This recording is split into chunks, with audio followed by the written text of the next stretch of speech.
With a club like Rangers, there's no such thing as an inconsequential game, or maybe Rangers have had too many of them in recent years.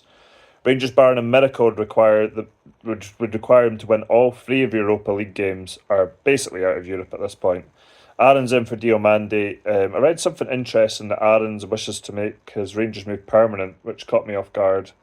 I think we're a wee bit to go on that. Danilo in for Barami. Barami's ineligible for Europa League. As Rangers go free at the back, Rangers are ultimately looking to build momentum for the league and keep winning. Bojan Miovski, hoping that that's him hitting the goal trail after his brace on Saturday night. And if you were going by the first half, Rangers were looking not too bad. The game's still kind of actually going on, but it's in the added time. I don't think, based on this second half performance, I don't think Rangers are going to get the equaliser. Yusuf in behind the Rangers defence, but bobbles his effort wide. Aarons has looked better under roll, but as I say, I think he'd be far off wanting a permanent deal, but he's got plenty of time to prove his worth. I thought he did quite well tonight as well, to be fair. If that would even be feasible. I mean, I don't know what his contract situation is. I mean, transfer fee wise, wages, we'll have to see.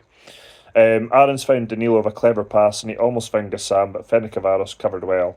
Varga almost in for the host. Good defending by Magoma to tow the ball away out for a corner to clear the danger. Butland fumbles from the corner but gets away with it as the effort goes wide. Ferencvaros are unbeaten in Europa League and managed by former Celtic loanee Robbie Keane. Rangers would go 1-0 in front. Aaron's again involved. His cross found Danilo, who could only move the ball on. A brilliant acrobatic finish by Miovski. It looked like an equaliser there for the home team as Yusuf was played in by Topf, but he fired wide. You can see why he's only got one goal for the season. Tavernier whipped in a good ball, but the keeper cleared it and clattered Danilo. Giga took a sore one from Groff. It was fair, but a nasty one for the Rangers centre-back. And just when it was looking kind of comfortable for Rangers, you think, going into half-time, 1-0, not really giving too much away. Rangers were sucker punched just before half-time. I have no idea how to say this guy's name. I mean, if I was pronouncing it, it would be Otvos, but I don't know. I can't remember what the commentator was calling him. He was picked out by Cisse, who fired the home side level. Rangers had not a bad first half, but the second half was woeful, unfortunately. Giga saves the day for Rangers, a brilliant sliding challenge to save Tavernier's bacon. Aarons makes way for Sterling, the forgotten man at Rangers, and Gassam comes off for Moore, who had a very impressive cameo off the bench against Kilmarnock. Gassam, again, was quiet. Ferencvaros, a far better team in this second half, pinning Rangers back, who have been so wasteful and turning the ball over.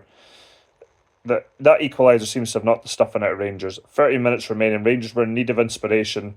Miovski going off injured, and that's a huge blow as Chomiti comes on. Just when he's starting to hit a bit of form, he's got 3 goals in his last 2 games, and he goes off injured. Curtis on for Danilo. Curtis did himself no harm when he came on. 2-1, yet more disappointment for Rangers in Europe. Varga heads in goal number 2. Tavernier doesn't make much of an effort to stop the cross, and Fernandez, I mean, what is he doing? He's had his back to the cross. He's just all over the place. Varga heads in the goal.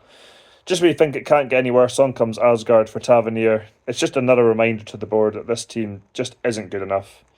Yusuf breezes past Fernandez, who's shown tonight that he isn't ready, which is baffling for the money spent on his age. Groff denies Curtis deflected strike as he pushes it behind. Curtis coming back to bail out a Rangers defence. It was all at sea after Magoma lost the ball. I mean, obviously, I'm never happy about losing a game. The main thing is bouncing back against Hibs on Monday. I mean, as far as I was concerned, I said it after the Braga game, sorry it was, that I basically felt like we were out of Europe anyway. So, as I say, there's no such thing as inconsequential games. I can understand playing a strong lineup because you want to keep the momentum. But ultimately, if Miovski's out injured, yeah. But anyway, we move on to Hibs on Monday night. Again, just have to get 3 points. Simple as that.